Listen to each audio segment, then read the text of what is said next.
original and what parts are replicas. So for example, if you look here in the front, you will see there's a mast sticking out here, and it's a bit lighter color, and it's also smoother. And both these things indicate that it is a replica. Now why do we have replicas? Well, simply because we haven't found them, or because they're too sensitive to be standing out here, so we have to keep the pieces in a more controlled climate.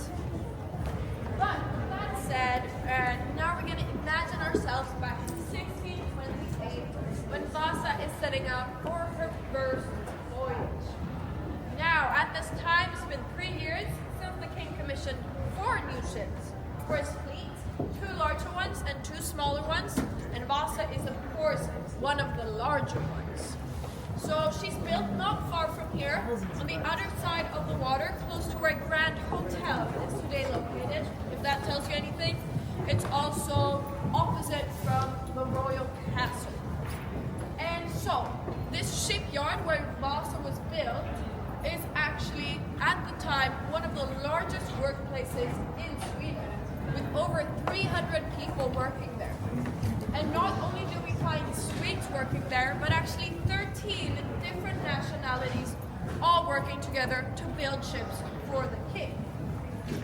Now, the ones that are the most numerous, except for the Swedes, are the Dutch. So with this comes a couple of problems. So for example, out of the different measurement tools that they found, you have the Dutch system and the Swedish system both being in use at the same time. More than this, within the 2 groups, not one single tool is actually the same size. So Vasa does actually have a little asymmetrical elements and is not completely perfect in that way, but that is not why she eventually sinks.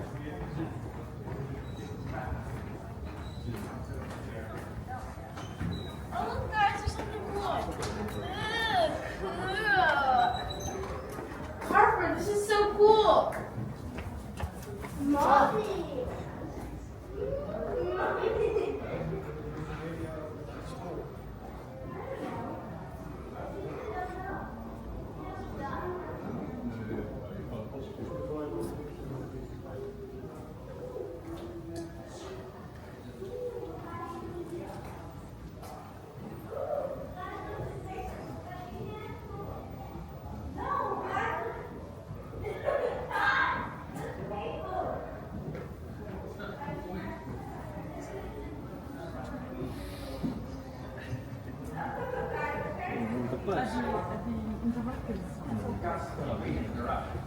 This makes the ship tilt a little bit much.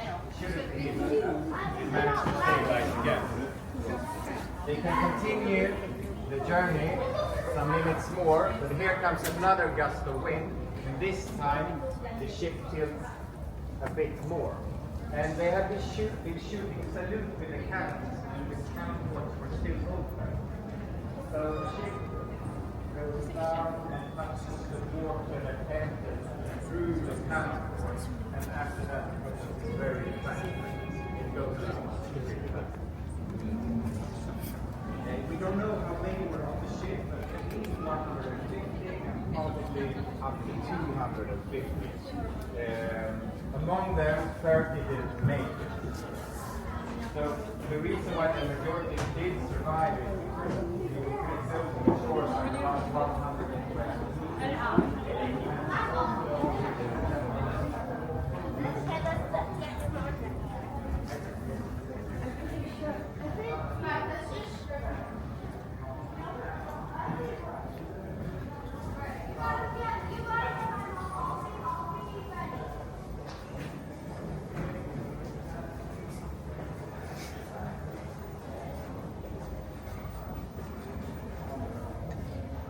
The king at this time is Gustavus II Adolphus, and he inherits the throne at a very young age.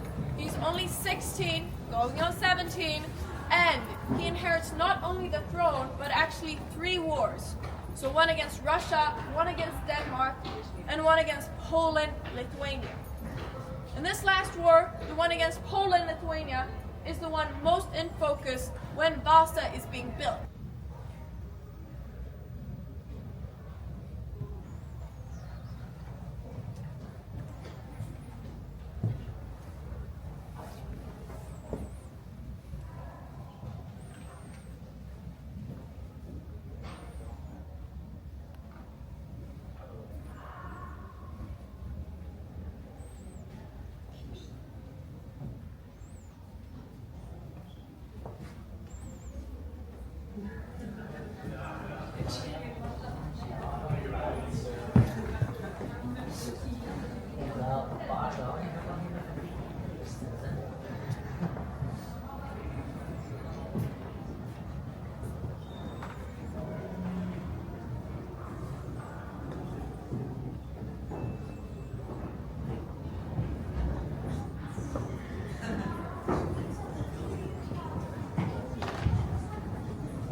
So this is a copy of one of the cannon decks, and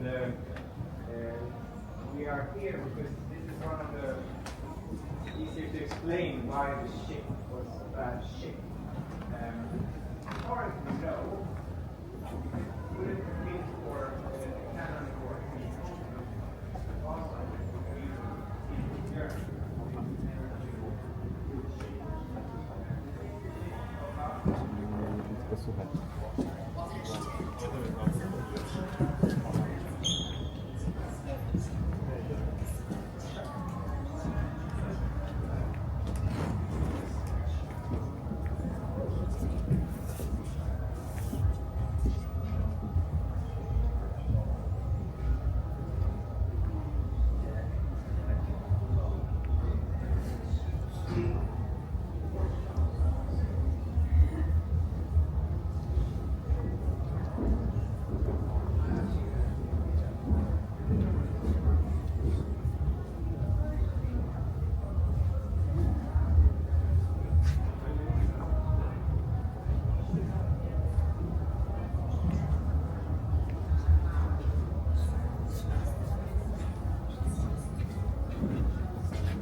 See this in a couple of the details. Because Vasa is covered with over 700 sculptures and carvings, and in these, most of them actually have symbolism.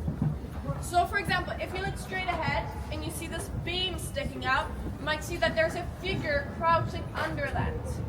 Now it's facing away from us, so it's a bit hard to see, but this is supposed to be a Polish nobleman.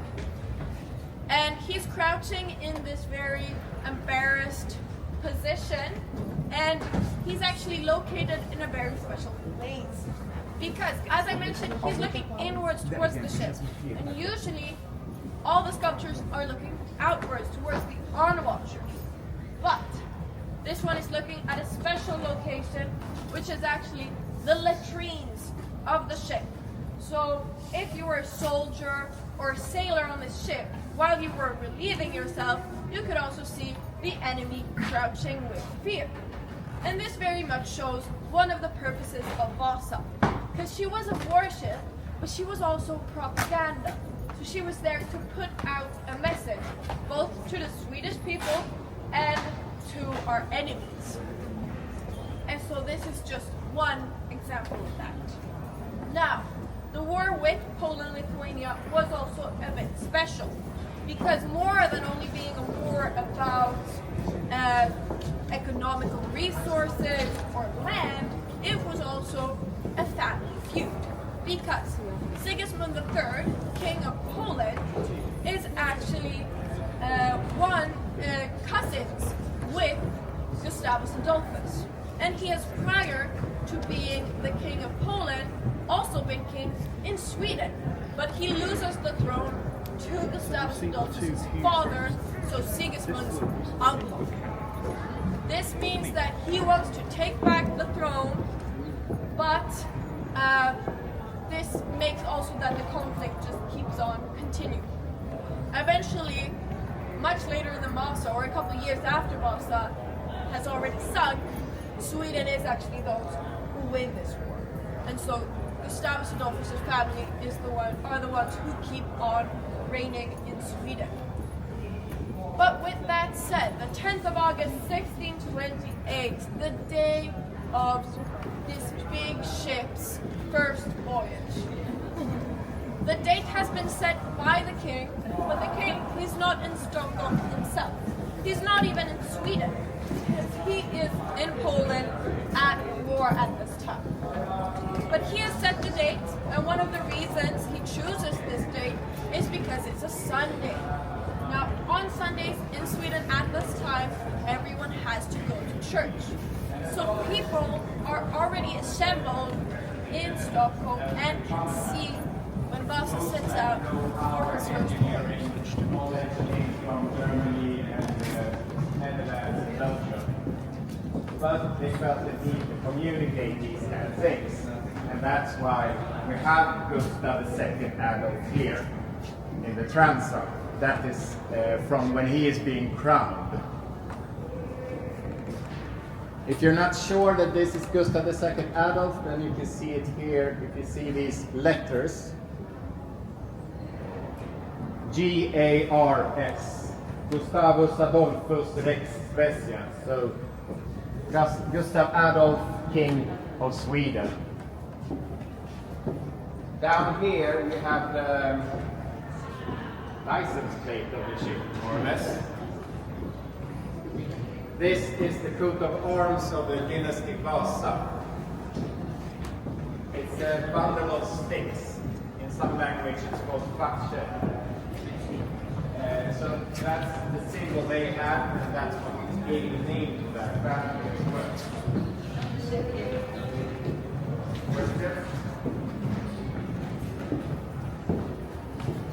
Let's go to another one.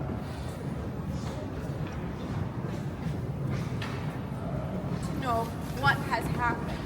So they call for a hearing, they start asking around who did what.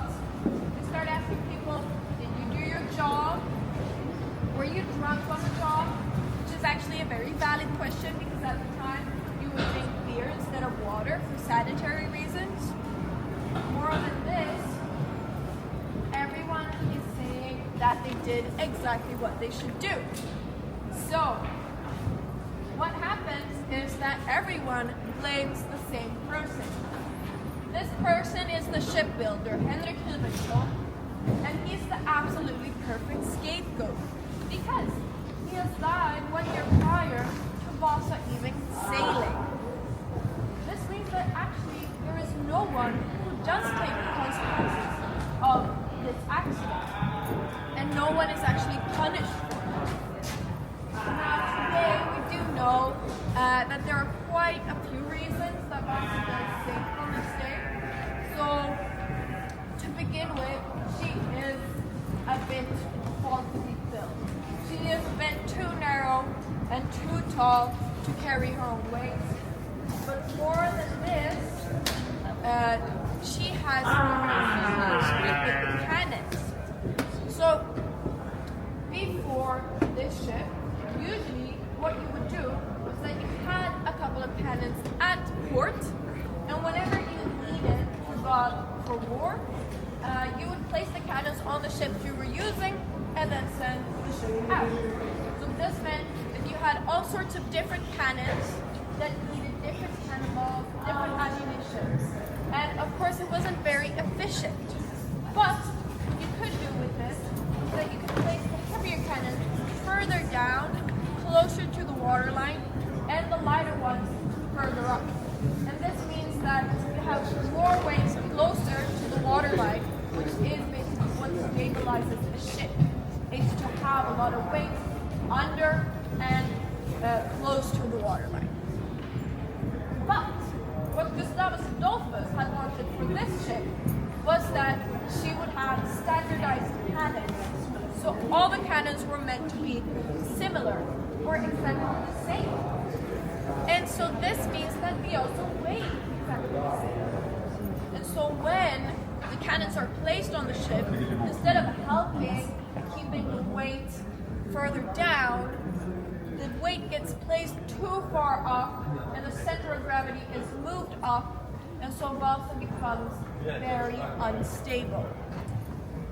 Now, of course, more than this, we also know that they did sail with open gun ports. Had they not done this, Vasa would have survived the 10th of August. And we also know that they actually knew this at the time.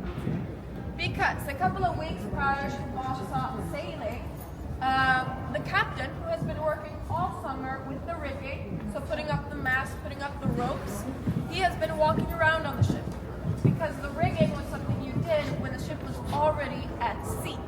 And so he had felt how unstable the ship was, and he calls for a demonstration to the Vice Admiral Claes Fleming, the one who is highest in command when the king is not here. Now, Claes Fleming gets to see this demonstration. How they do it is that they make 30 men run across the Vasa 10 times, have to stop it after only 3 times, because they're so scared the Vasa is going to capsize then and there. So this means that they knew exactly how unstable the ship was. And it's even said that Claes Fleming would have put his hands together and said, if only the king was here. Now, of course, he was not. He was in Poland, and it took too much time to send a letter down and wait to receive one back. And so they did not have time to ask him to change the date that he had set. And so instead, Claes Fleming decides to go exactly as planned, which means that he knew exactly of the risk. And by today's standards, we would probably say that Claes Fleming has at least part of the blame for Vasa's sinking, because in the end, he was the one highest in command with the knowledge of how unstable Vasa was. Still, he sent her out on her maiden voyage, gun ports open and all. But then again, you have to remember that Sweden was not a democracy at this time. The king did have all the power, and going against him was not recommended.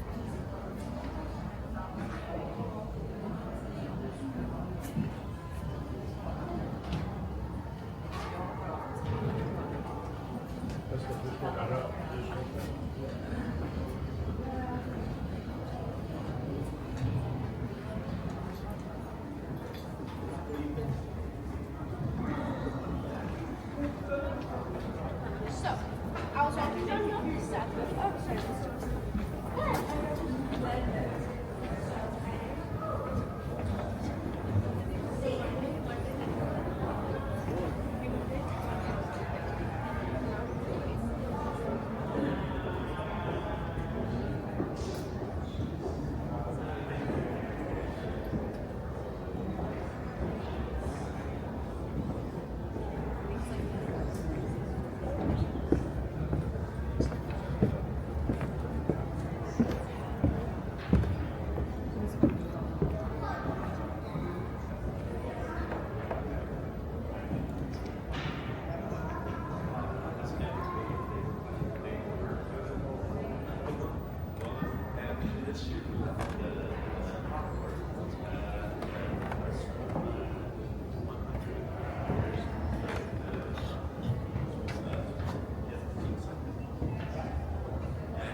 It's also Yeah. shocking to think about back then.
Yes, oh.